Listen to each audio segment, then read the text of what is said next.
Hi, everybody. Steve Paikin here at 2180 Yonge Street in Midtown Toronto, and delighted to welcome Susan Pedersen, who is a professor of history at Columbia University, author of The Guardians, The League of Nations, and The Crisis of Empire, and somebody who today, if I can put it crassly, is $75,000 richer. She won the Cundill Prize for Historical Literature. Susan's talking to us from the lobby of the Shangri-La Hotel in downtown Toronto. Susan, first of all, congratulations. Tell me how you got the news. Well, at the event itself, they pull the envelope open and they read out your name. So it's a very exciting moment. And you really don't know before that? You don't know anything. In fact, I was pretty convinced it wasn't me. Why? So I was really delighted. Well, I'm rescuing, in a sense, the history of an organization that's been pretty much forgotten, and you never know whether, when you do that, whether somebody wants to remember it or doesn't want to remember it. So it's nice to know that that history is being remembered now. Okay, since you've got us going, let's segue nicely into the topic of your book. Set the scene for us. World War I has come to an end. There are tens upon tens of millions of people who are dead. Very little accomplished. Germany is a mess. Russia's gone communist. The US is in ascendancy. What's the world's prime challenge at this moment back in 1918? Well, the most important thing is to try and ensure stability and peace for the next foreseeable future. And we think of that only as calming down the continent itself. But the League of Nations was actually given the task of overseeing the territories that changed hands during that war as well. So German colonies, the Ottoman Middle East, and the book I wrote is mostly about that. It's about those imperial territories. Let's just understand that better, because I guess they're called mandated territories. And what technically is a mandated territory? Yes, it's a curious term. Those were the German colonies and the Ottoman territories. They were governed under mandate from the League of Nations. So there was an actual text that had conditions under which they were supposed to be governed. They were supposed to guarantee the well-being and development of the people in them and free trade for all League states. Everybody was supposed to have all League states were supposed to have the opportunity of trading and investing in those territories. And the idea was that they would become better governed, and that the mandate system would be a kind of way of improving colonial administration more generally. And just so people don't think what we're talking about is so esoteric, Palestine was one of probably the better known mandated territories. Is that right? That's right. I mean, actually, when you look at some of the hotspots of the world, Palestine was a mandate, Iraq was a mandate, Syria and Lebanon were under French mandate, Rwanda was under Belgian mandate, Namibia, which became a kind of test case for the United Nations, was a mandate. South Africa then refused to continue the equivalent of mandate rule under the United Nations. So a lot of the sort of complicated politics of the world we live in right now go back to this moment. Well, that was the point I was going to make. This is not stuffy old history sitting somewhere on a shelf. The decisions made at this time, 100 years ago, we're still living with the consequences of, right? That is right. Yes, I mean, the mandate system the Middle East territories became independent, but the territories in Africa and in the Pacific were passed along to the United Nations. But the United Nations system was very different, because the aim was really to make them independent. That was not the aim of the mandate system. It was to really kind of change the character of colonial rule, but it was still a system that presumed that colonial territories would remain under the rule of the great empires for a long time.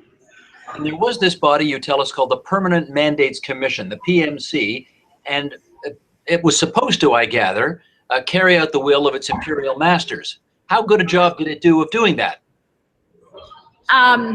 So the Permanent Mandates Commission was made up of people that were considered experts in colonial administration. And it's a sign of the times that you get to be an expert if you have governed a colony not if you study it, or certainly not if you live under it.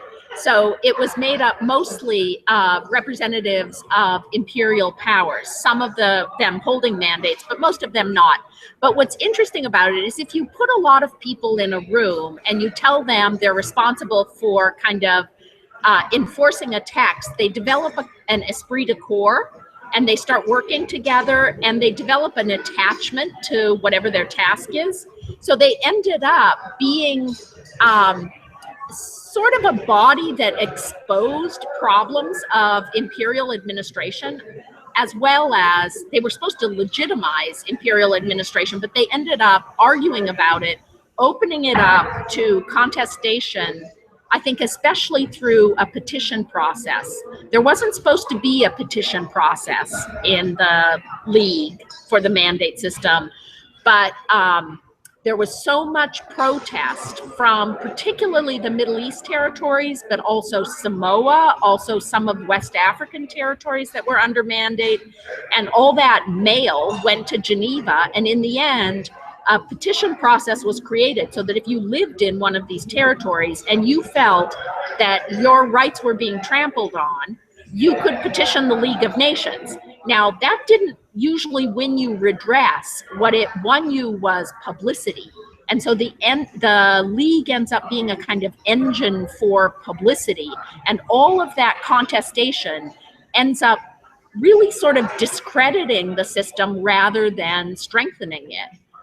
Having said that, it also sounds sort of democratic. Would you agree? It's a movement in a democratic direction.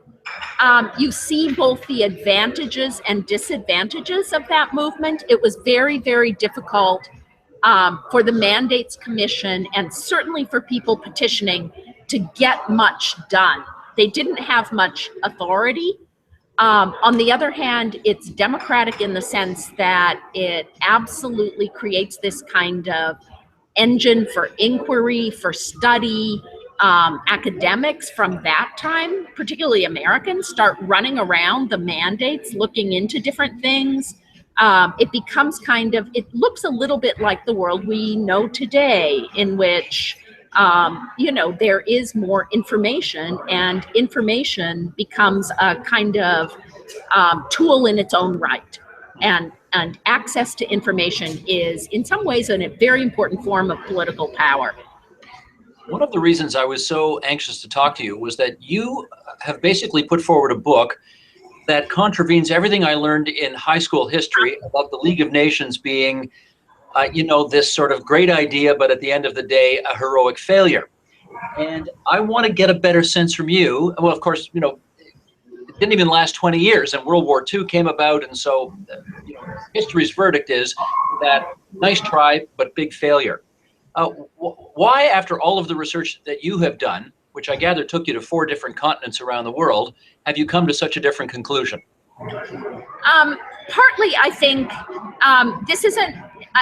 this sounds excessively modest, but there are lots of people rediscovering the League of Nations. One of the interesting things about doing this research was that when I started going to the archive, there was nobody there. Now I'm really glad my book is done, because I feel there's this pile of people yapping at my heels. I mean, there's all this new work coming out on this.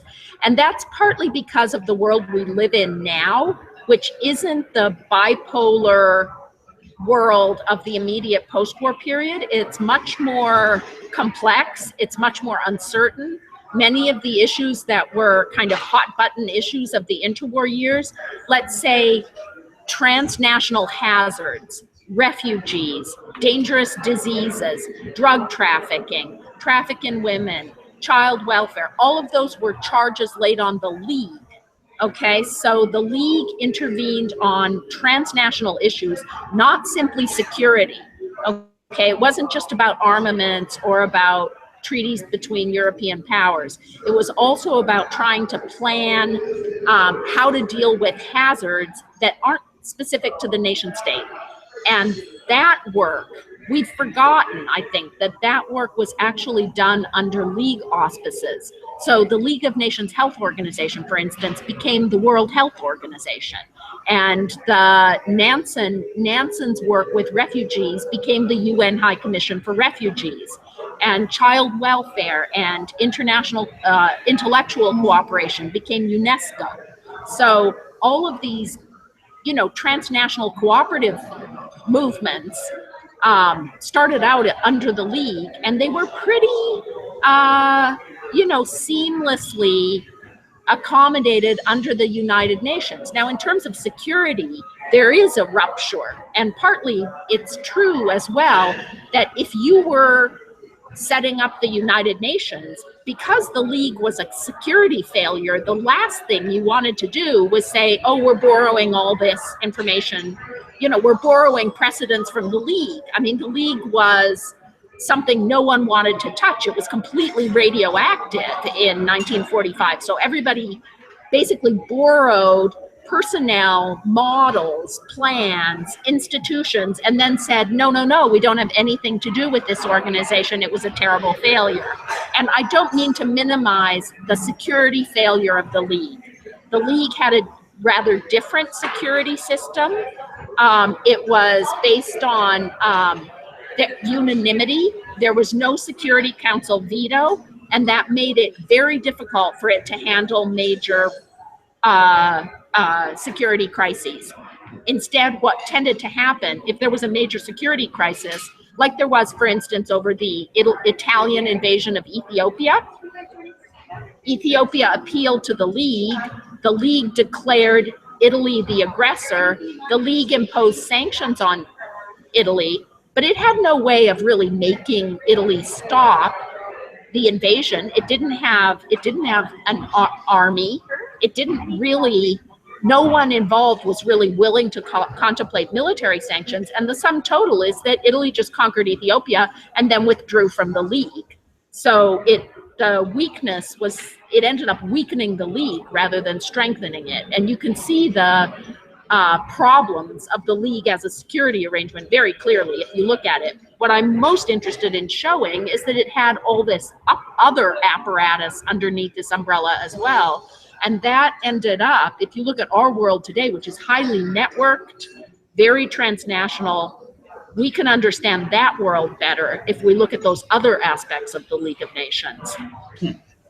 I want to ask you a bit of a personal question, if I can, and it's often difficult to do this to an historian or an academic who are so used to dealing with other people's facts rather than their own. But let me try this anyway. If you are able, as a result of this book, to change the way people going forward think about the League of Nations, which, as I suggested, has been, almost utterly